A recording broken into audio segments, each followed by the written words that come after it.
great basketball. Defender to the basket, Jason Tatum. We covering pre and post game back on this channel.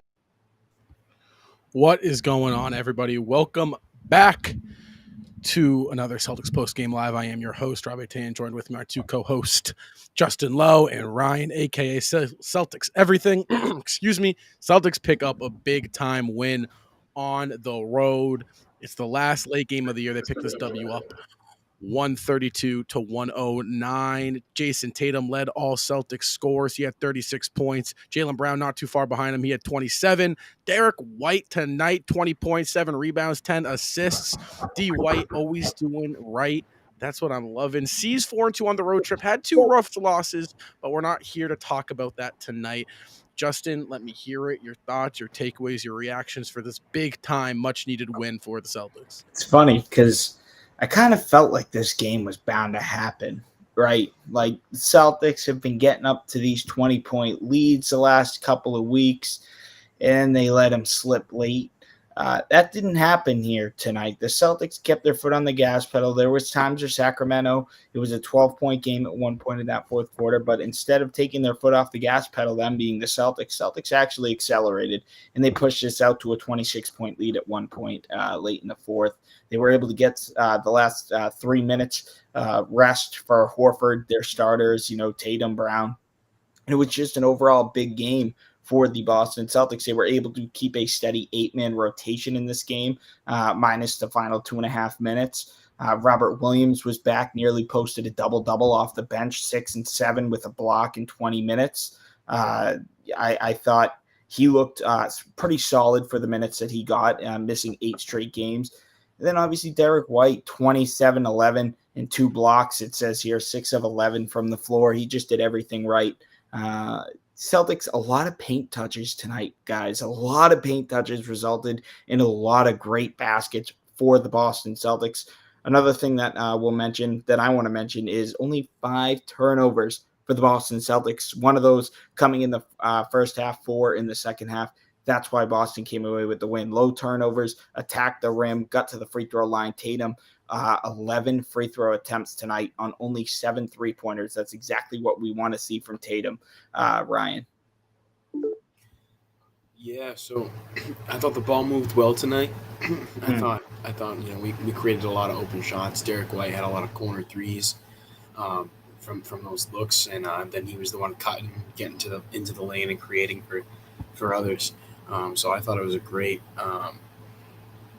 great showcase of, hey, we can beat these playoff teams still pretty easily, and I think that was a reassurance I definitely needed to see because, a team like the Kings, I expected them to come and run us out of the water. Honestly, they play with such an energy. I did in the way we've been playing. I was really shocked that the Celtics came out and not only won, but won in a solid fashion. So I'm very happy with that. Yeah, it's like, second night of a back-to-back, Sacramento was coming on, but the Boston Celtics historically this season have been horrible on 2 or more days of rest. That's what happened coming into tonight. It was a dogfight.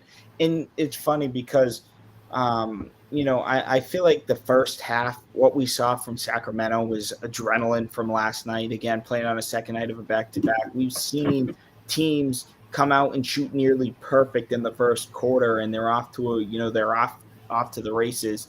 That's kind of what happened with Sacramento, and I kind of knew. I didn't panic at all when the Celtics fell down by 8 early on because you figure Sacramento would give you your run for your money in the first half and then kind of die out in the second half, which is exactly what we saw.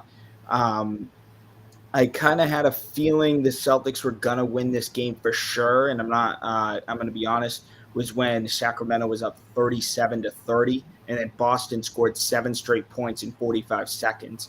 That kind of, to me, was no matter how much Sacramento went up, it wasn't going to matter in the end. Boston had the fresh legs. They were going to be there, and they pulled this one out 132-109, Rob.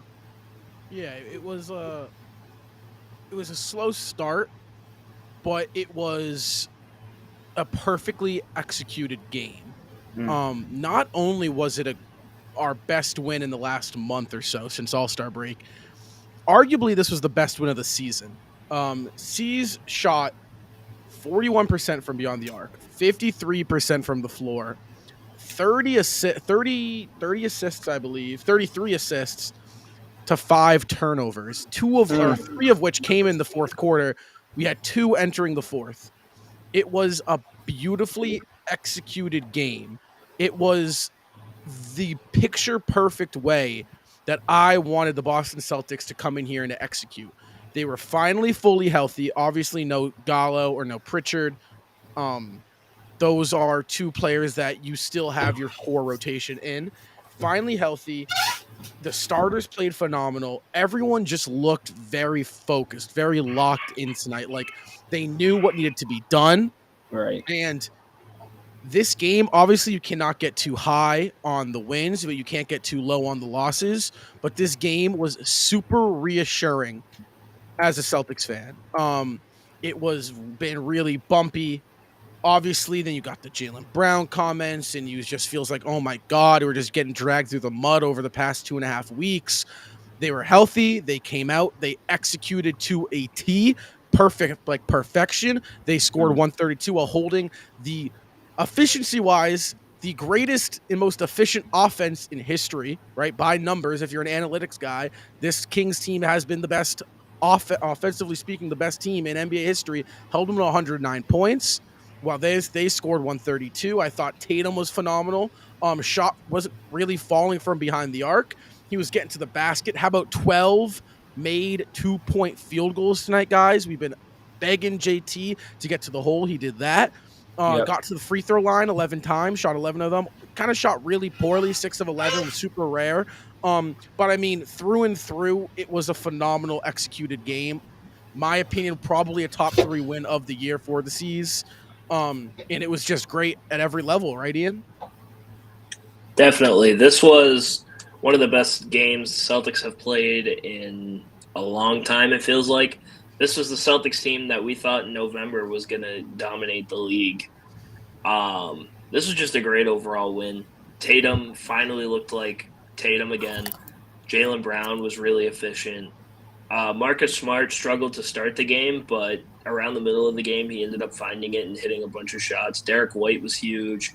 It was good to see Robert Williams again. I mean, just everything that you want in a Celtics win is kind of what we got tonight, and I'm just insanely happy to see. It's just like the biggest sigh of relief, right? Like you're watching this game, and honestly, it felt like, so we've had, I mean, we're throwing it back to the 2022 season. Past 2 weeks have felt like December of 2021, where it's just like we're blowing leads, we're playing sluggish. And then tonight felt like end of February of 2022, where we're looking really, really good. And we have this lead, and it's the fourth quarter on the road against a good team. You just have that feeling in your stomach like, oh God, are we going to blow this? Like Sacramento's like hits 2 threes. They're like, oh God, here we go again. It was, you have this PTSD. This team has really, really put us through some crazy games over the past 2.5 weeks since All-Star break, 3 weeks, whatever it may be. But despite that, the C's have only lost their past 5 losses have been, I believe, 5 or 4 losses have been by a combined margin of 9 points. So the C's aren't getting blown out. They're not getting washed off the floor. They are simply just letting teams hang around down the stretch, and they drop a couple games. We're in a slump. This is so reassuring, though. Getting this win, going back home, you get another 2 days off. You got a struggling Indiana team at home. Following that, that Sunday, you got San Antonio. Yeah, Rob, I don't think you know what you're saying. A struggling Indiana Pacers team is the Boston Celtics kryptonite, and that's the Celtics. True. And that this is true. a team. This is also a team. Though, not to interrupt you, but this is also a team that Indiana has played tough.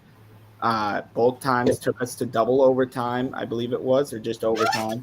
Either way, and then they beat us by 30. I know the Celtics made a comeback in that game, but the Celtics also beat us the Pacers also beat us by 30 on our home court a couple months ago.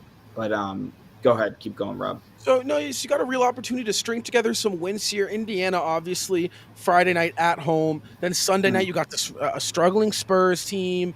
You're getting ready for that big time. We all have it circled on our calendars. That big time Milwaukee Bucks game that's on the 30th on TNT. That's kind of like the golden ticket game. You win that, C's fans are kind of happy for until the playoffs. But no, it was a really great win, and the C's advanced. They're 9-2 against the top 3 teams in each conference.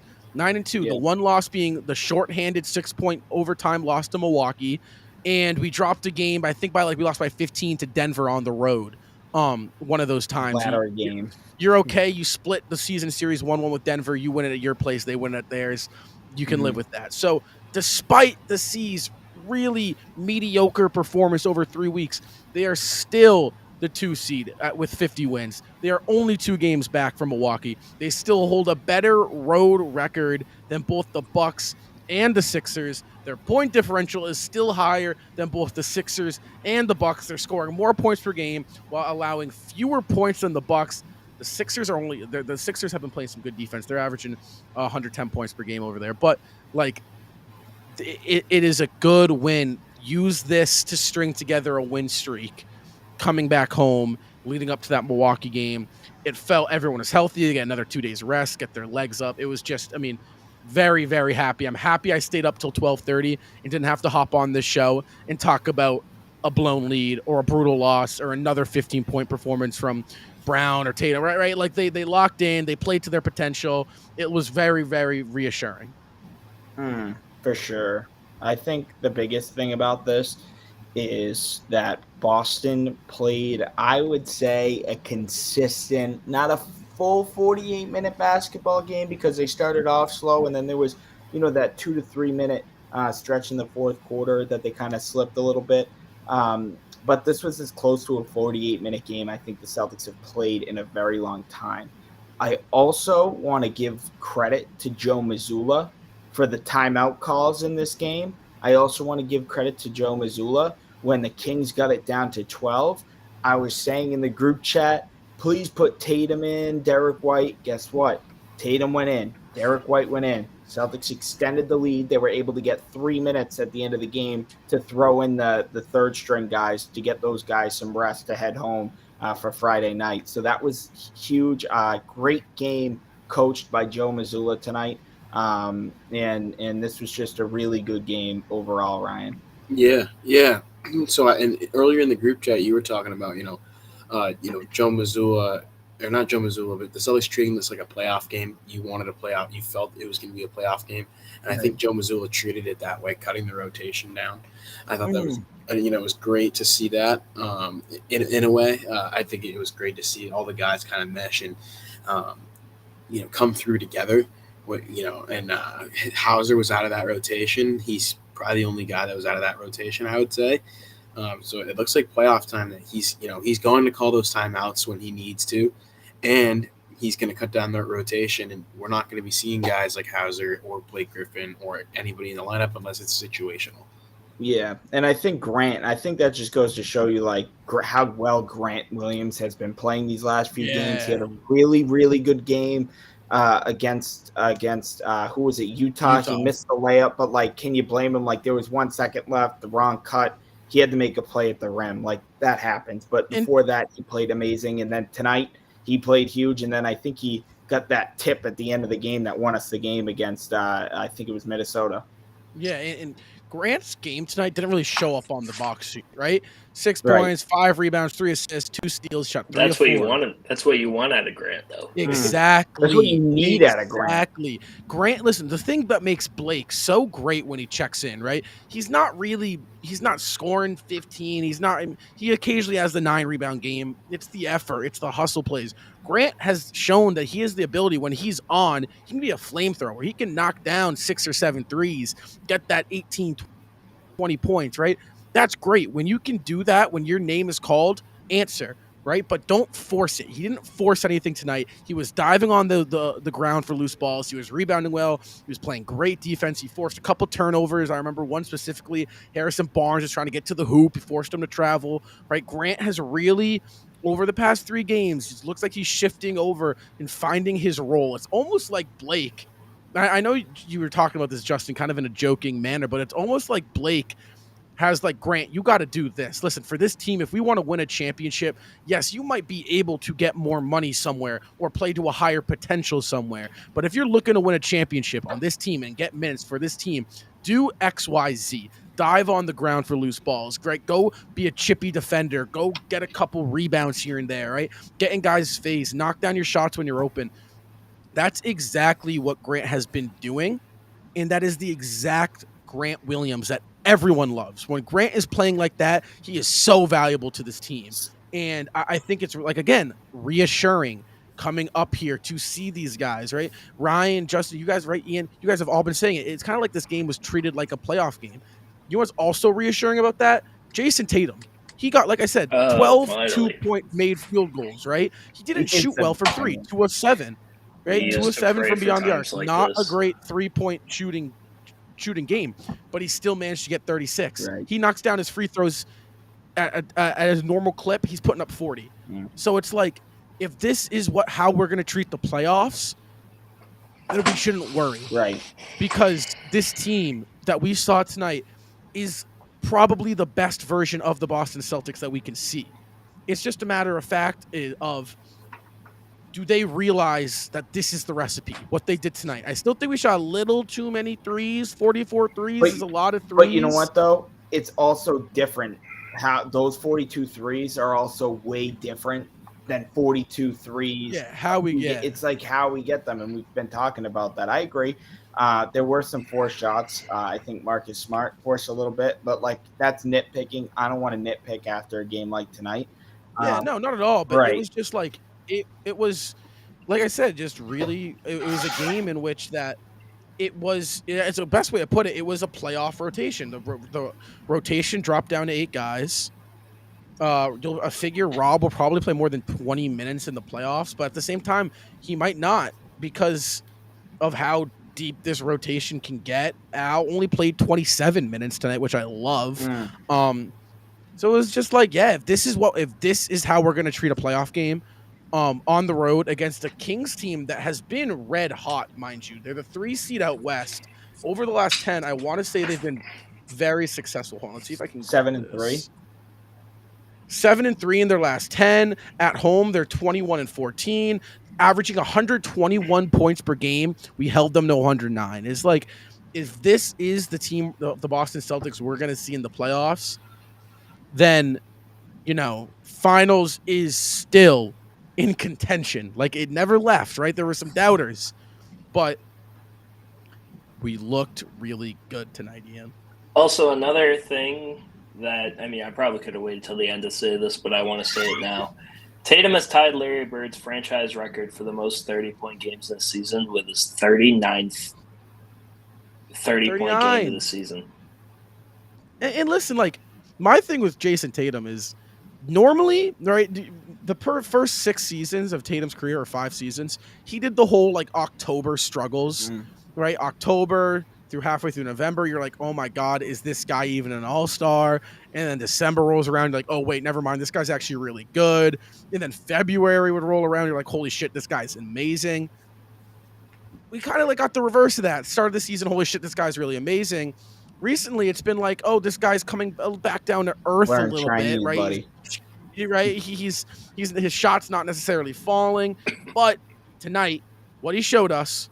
Well, listen, in a game in which we must win, in which we're fully healthy, on the road, I'm going to get to the basket. I'm going to play physical. I'm going to take threes that are smart shots, right? His 3-point selection, he took 7. I think there was maybe 1 I wasn't a fan of. I think it was the second half, a side step to his left on the far left top of the key, in which he stepped back, I think, which was over a shorter defender. I want to say Davion Mitchell, but still, like, I can live with that. So it was a great win. I'm happy. I stayed up late. C's win. What did Jack say? Jack said, my coffee's going to taste great in the morning. This is honestly, like, this isn't me, like, trying to be LeBron, like I read the script and all that. Like, I knew this was going to happen, but I really had a feeling Tatum was going to have a good game, and I said this to you, Rob, yesterday.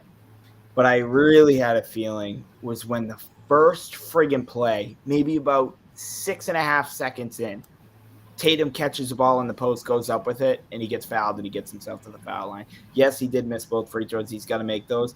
But that right there, instead of opening the game on a pull-up three or a sidestep three or even a turnover, Jason Tatum got the ball down low. He attacked, drew the foul, and he got himself to the free throw line 11 times tonight. That is so, so crucial.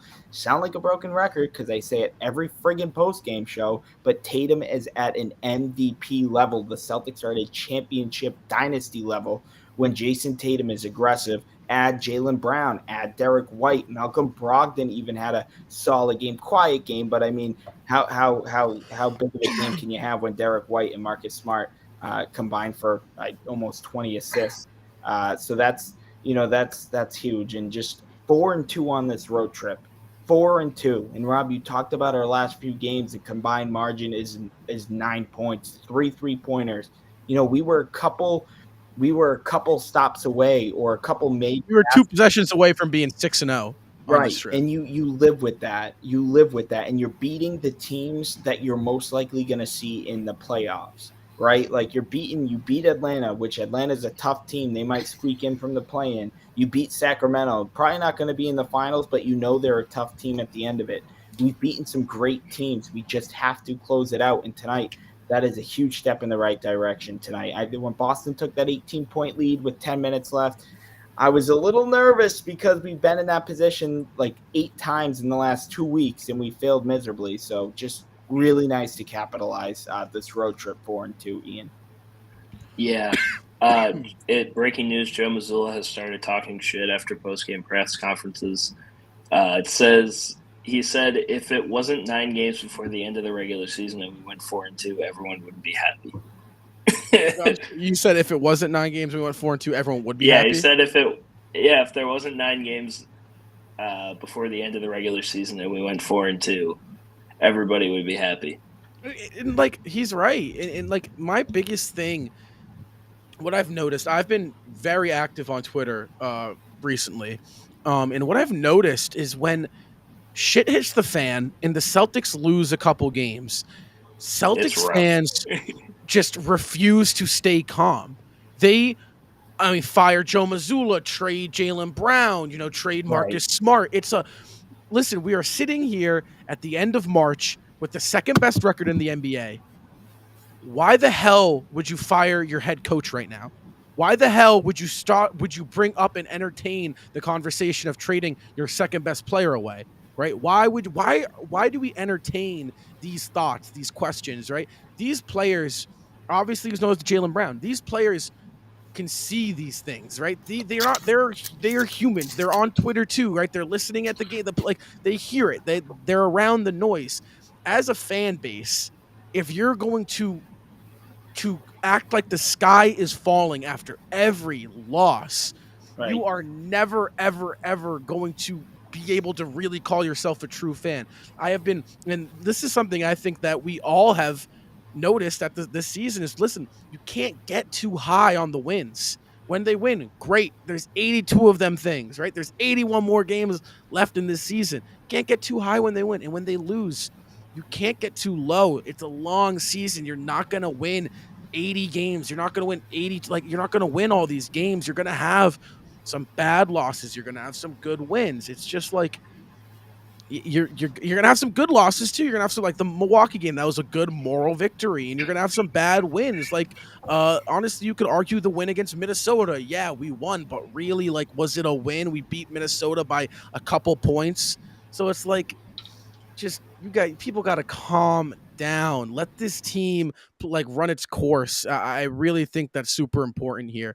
As a Celtics fan, you have to let this season run its course. Yeah, for sure. And we have 8 games left. It's all about right now, not only staying healthy, but continuing to build good habits. Tonight, you built a lot of good habits. Now build off of that. You get a couple days rest. You return home. Celtics are going to get to sleep in their own beds for the first time in 2 weeks. This was the longest road trip of the season, 6 games. You came out 4-2. Could have been 6-0 if a couple possessions went the other way. But guess what? You live with that, and you go home healthy now. Rob Williams is healthy. I don't know where Peyton Pritchard's at, but for the most part, you have your playoff rotation healthy. That's something huge to go and look into this Pacers matchup. And another thing, Celtics have failed to capitalize in the past, I'd say, month. Right, Milwaukee will drop a couple games, then Boston can't convert, or Philly will drop a couple games and we can't convert, or whatever the case may be. But Philly lost last night. Boston needed to come out, get the win.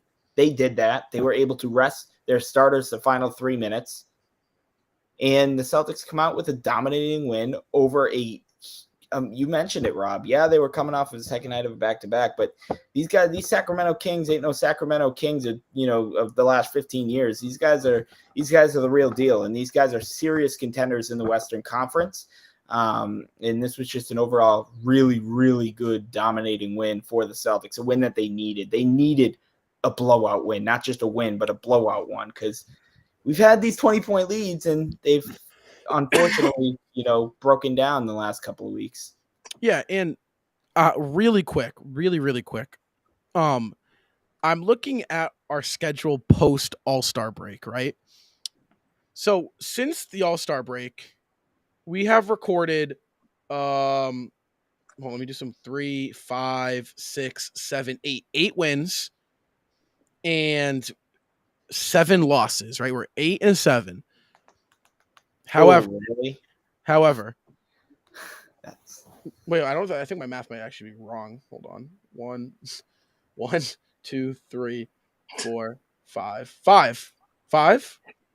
It's hard to do math at 1 a.m. on the East Coast. 6. We have 6 losses. So we're 8-6. I'd hate to eliminate losses, right? Because a loss is a loss.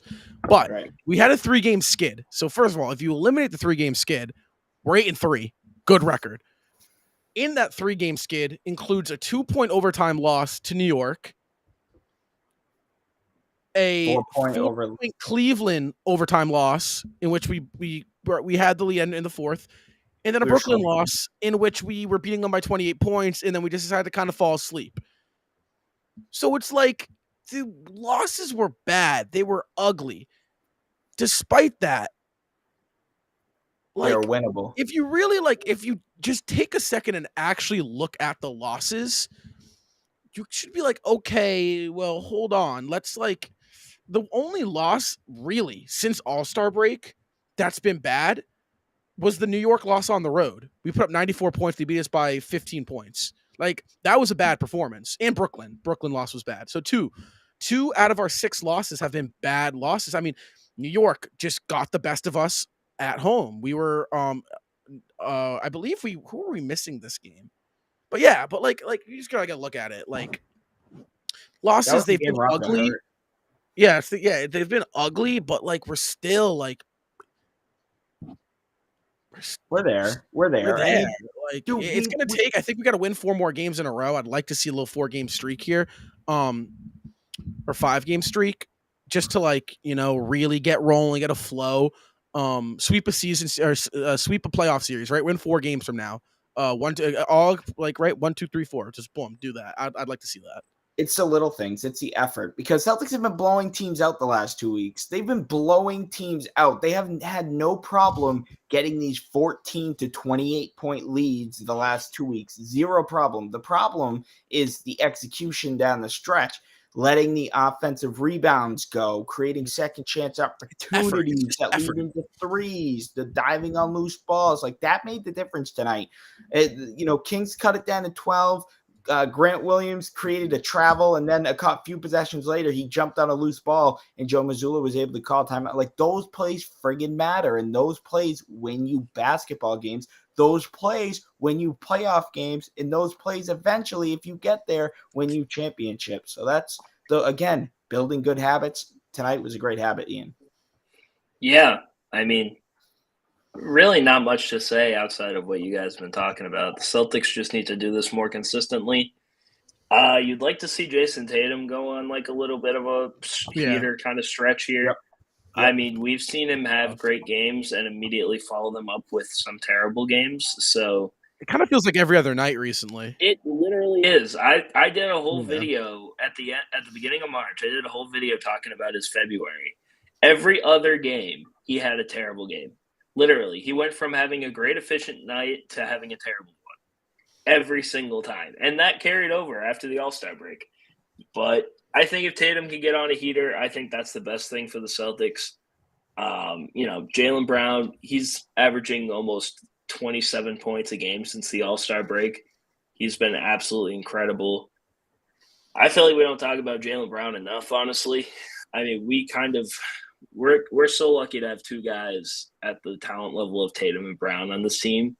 Because if we didn't, I mean, I don't know where we would be. So Yeah, but I'm just so happy. Get excited! Like it's playoff season. Like it's 1 in the morning. All right, I'm tired. I know, but think about it. Like I am too. I am also exhausted, but like I gotta wake up. I'm getting excited, bro. We got 8 games left, right? We're getting down to the thick of it. It's almost that playoff feel. I mean, I just thinking back to that game 1 against Brooklyn last year. Gets you excited, right? This team.